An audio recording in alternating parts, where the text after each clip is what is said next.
If you want to keep riding for the bleak winter months, it's imperative you have a good set of lights. Here's our lights buyer's guide to shed some light on the different options and what you need to look out for. Broadly speaking, there are two types of lights. Those designed to help you see the road ahead, and those to ensure you're seen by other road users. If your commute to work or training rides include unlit country roads, a good quality front light to light up the road is essential. Front lights that fit your bars come in all shapes and sizes. When deciding which light best suits your type of riding, there are several things to consider.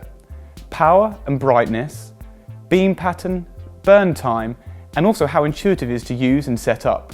A light's intensity is measured in lumens. Generally, the more money you spend, the more lumens you get, which means a brighter light.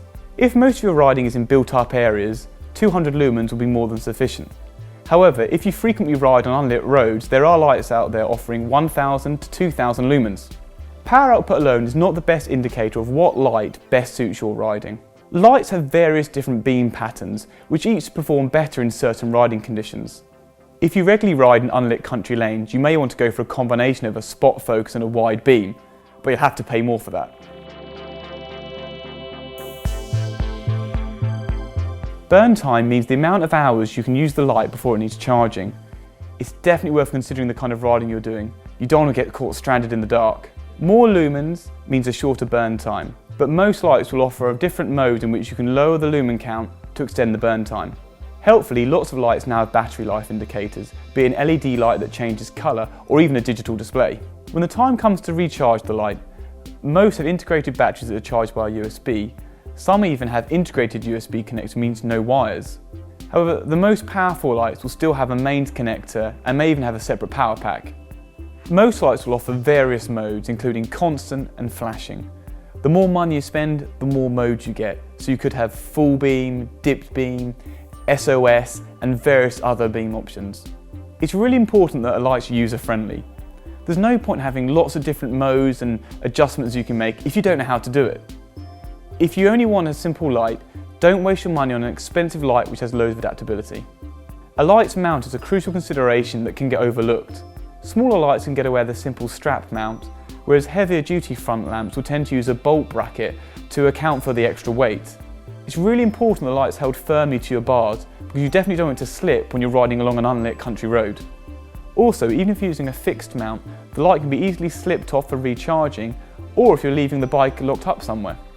Whether or not you have a front lamp to see the road ahead, it's a good idea to get lights so that you're seen by other road users. These are often called safety lights and include rear lights and front lights. As they're not really designed to light up the road, they need far less lumens, which also means they're a lot cheaper. In fact, I use 2 rear lights through most of the winter, just in case one of them runs out of battery.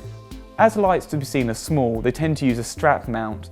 They're also easy to remove and put in your back pocket if you don't need them at the time, and they can also be recharged using a USB or might have removable batteries. They tend to be operated with a simple one-click control. They'll also have at least one constant mode and often a couple of flash modes. They also have far more side-on visibility than a light that's designed primarily to light the road ahead. Rear lights with incorporated accelerometers have been around for a short time. The theory is that as the light notices you're slowing down, the intensity of the rear light increases to alert the traffic behind you. In addition to smart rear lights and standard front lights that have various modes for different light settings, there are now front lights available that claim to adjust their light settings for the conditions automatically. Safety lights, and especially rear lights, are a good idea for everybody. If you're looking for a good quality front lamp to light up your ride home, there are lots of options out there. But primarily you need to consider what kind of riding you'll be doing, and as always, your budget.